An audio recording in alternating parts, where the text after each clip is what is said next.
আচ্ছা পুচু সরো, পুচু সরো, আমি পড়াই। তুমি কি? তুমি আন্টি? তাহলে আমি কে?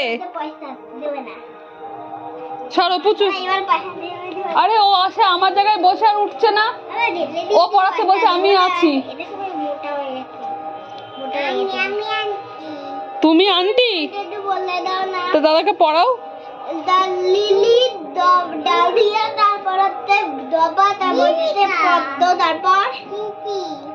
বলে দাও গোলাপ।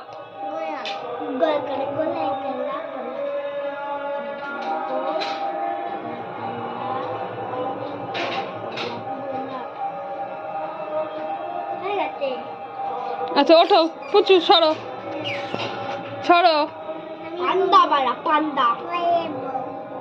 সরো, আমি বসি, আমি বসি, আমি বসি। এবার আমি পড়াই।